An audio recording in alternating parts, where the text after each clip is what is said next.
चंद्रमोहन जी, आप बड़ा माहौल बना रहे हैं, पड़ोस में तो आप ही हैं, राज्य में तो आप ही की सरकार है वहां पर, और आप लोगों को तो ऐसे लोग शांति दूत लगते थे ना। अभी थोड़ी देर पहले यहाँ पर खुद ही कह के गए नरोत्तम मिश्रा जी, खुद ही कह रही हैं यहाँ पर नेहा बग्गा जी। देखिए, आप इस सरकार को कमजोर कहेंगे या ताकतवर कहेंगे या समझदार कहेंगे? मैं तो आपसे ये पूछ रही हूँ कि अगर आप आपकी बात दे रहा हूँ, मैं बात दे रहा हूँ, आप उन पर उंगली उठा रहे हैं तो आप भी पाक साफ नहीं है। मैंने 4 शब्द इस्तेमाल करे, मैं चारों का बखान कर दूंगा इनकी। ये नौसिखिया भी है, नासमझ भी है, और बिल्कुल अनदेखी करने वाली सरकार भी है। अच्छा। 18 साल से मध्य प्रदेश में, 9 साल से हिंदुस्तान के अंदर, इलेक्शन आते समय इनको पिक्चर याद आ जाती है, केरला स्टोरी याद आ जाती है। नरोत्तम मिश्रा जी सोते जागते कांग्रेस को याद करते हैं और आ जाके फिर कांग्रेस की बात करते हैं और कहते हैं कि कांग्रेस के नेता इसको बढ़ावा देते हैं। तो आप क्या कर रहे थे जी? आपके रहते हुए, आपके होते हुए, आपके हिंदुत्व के झंडा उठाते हुए अगर हिंदू धर्म के लोग परिवर्तित करके किसी और धर्म के अंदर जा रहे हैं, तो आप जो लंबा सा तिलक लगा के, घेवा रंग डाल के और उसके ठेकेदार बनकर जो पैरवी करते हो, उसके लिए आप सोए हुए थे। वो ठेकेदार बनते हैं, वो पैरवी करते हैं। जाकिर नाइक को शांति दूत किसने बताया था? देखिए, बातों का जवाब मैं दे रहा हूं ना, दीजिए ना। शांति दूत बनाया या ये कहा 2014 से सत्ता में देश की जनता ने हमें नहीं दिया ना, नकार दिया हमारे को। ये किस तरह की दलील है? लॉजिक है। 9 साल से रहने के बाद, 18 साल से मध्य प्रदेश में रहने के बाद एक हिंदू आदमी कन्वर्ट हो जाता है एक धर्म के। मैं आपसे ये पूछ रही हूँ कि किस बेसिस पर आप लोगों द्वारा ऐसे चरमपंथी, ऐसे कट्टरपंथी जो हैं, नहीं, ऐसे कट्टरपंथी जो हैं, कैसे आप शांति दूत कह सकते हैं? जो देश विरोधी गतिविधियां करते हैं, जिनके टारगेट पर युवा होते हैं, जिनके टारगेट पर युवा होते हैं। हिंदू धर्म सुरक्षित नहीं मान रहा इस सरकार के अंदर। वो कह रहा है कि ये रोटियां सेकती है। बिल्कुल, जब तवा गर्म होता है तो बदल देते हैं। ये तो फिर लॉजिक साबित हो गया। विजय शंकर तिवारी जी, एक रिएक्शन की बात करके राजनीति करते हैं ये लोग। एक राजनीतिक तौर पर क्योंकि ये सूट करता है विजय शंकर तिवारी जी, क्योंकि देखिए इसके लिए तो अगर आरएसएस की बात करें तो पूरा एक धड़ा जो है वो इसके लिए काम करता रहा है। बीजेपी की भी बात करें तो वो भी काफी मुखर रखे हैं इस तरह के मुद्दों में। फिर भी इस तरह से अगर होता है, और इंटेलिजेंस क्या कर रही थी, कैसे नहीं पता कर पाती है वो?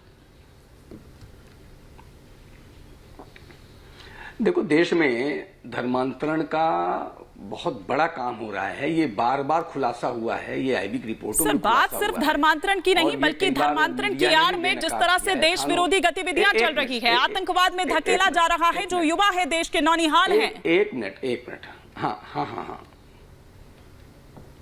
मैं आप बोलने देंगे तब बोलूंगा ना, आप क्रम तोड़ देते हैं। मैं ये कह रहा हूं कि ये आप जब देश स्वतंत्र हुआ और उसके बाद एक नारे हमारे देश में बोले जाते हैं कि हमने लड़ के लिया है पाकिस्तान, हंस के लेंगे हिंदुस्तान, ये जहन में बैठा हुआ है और उसी सिद्धांत पर ये काम कर रहे हैं। दूसरा विषय गजवाए हिंद का बार बार आता है, तो किसी भी तरीके से एन केन प्रकारेण इस देश में गजवाए हिंद उसको घोषित करना, ये इनका लक्ष्य है।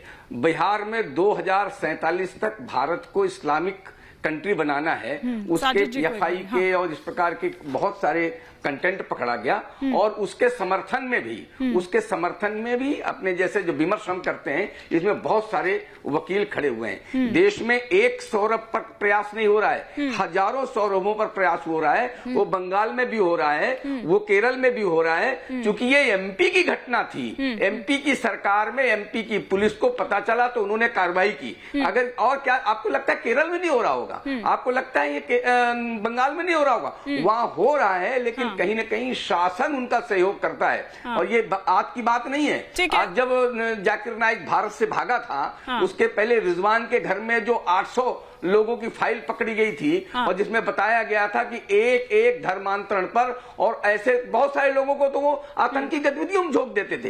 ये भी वहां से साक्ष्य मिले थे। और एक व्यक्ति पर 50-50 हजार रुपए। 15 साल से सरकार है, गुजरात के अंदर कई हजार लड़कियां गायब हुई हैं, 40,000 से ऊपर का आंकड़ा आ रहा है। प्रशासन किसका है? अगर आप कह रहे हो कि बंगाल के अंदर प्रशासन जिम्मेवार है, तो गुजरात के अंदर जो महिलाएं गायब हुई हैं उसके लिए कौन जिम्मेवार है? मैं बताता हूँ। केरल के अंदर सरकार आपकी थी, केरल स्टोरी बनने से पहले जो हिंदुओं के साथ हुआ उसका जिम्मेवार कौन?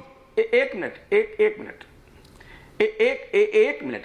मैं कहता हूं पूरे देश में, कलकत्ता से लेकर के और केरल तक हर प्रांत में इस प्रकार की गतिविधियां होती हैं। और अगर आप जैसे वकील यहां पर खड़े होकर उनका समर्थन न करें, उनके विरोध में खड़े हों, गलत। तो ये गतिविधियां नहीं होंगी। गलत। मुझे लगता है हम आप वकील जैसे नहीं हैं। वकील हम जो बिल्कुल टेलीविजन वकील नहीं चैनल इस पर बात बैठकर के। उनका समर्थन हमने करते रोटियां नहीं हैं, सेकी उनके हैं, साथ खड़े रोटियां होते हैं, सेकते हैं। इसलिए उनका बल आपके बढ़ता पास हल है। होना मैं चाहिए कहता 9 हूं साल कि से। आप भले ही 9 किसी साल से पार्टी आप के सत्ता प्रवक्ता में थे, हो, तो आपने लेकिन इसका हल आप क्या जैसे किया? लोग, कितने आप बांग्लादेशी जैसे लोग रिक्रूट करे यहाँ उनके से? समर्थन पर कितने खड़े इस तरह के होकर कार्य करने वाले? मैं कहता डाटा हूं, मैं बताओ। पूरे देश की बात और कर रहा हूं। जब से मैं 70 पूरे साल की देश की बात सरकारों कर में रहा हूं। कितना मैं धर्म परिवर्तन हुआ मध्य प्रदेश की और बात 9 कर साल रहा में हूं, कितना गुजरात की रोका? बात कर रहा हूं, कोई डाटा महाराष्ट्र की दिया बात कर रहा आपने? हूं, क्या ये केरल की बात छत्तीसगढ़ कर में रहा ये हूं, डेटा दे गुजरात की पाएंगे? बात कर रहा आप हूं। छत्तीसगढ़ में ये डेटा दे पाएंगे? मैं तो दोनों से ही पूछ रही हूँ, और मध्य प्रदेश में भी तो रहे हैं ना कुछ टाइम के लिए, तो आप भी रहे, कुछ टाइम के लिए तो आप भी रहे। क्या तब ये प्रॉब्लम नहीं थी? देखिए, विषय बहुत गंभीर है। ये बिल्कुल गंभीर है। की बात नहीं है, ये सबके लिए है। हाँ। ये कोई भी मजहब का आदमी जो एक देश के प्रति सहानुभूति रखता होगा, वो इसको बिल्कुल नाजायज बोलेगा, जायज नहीं बोलेगा।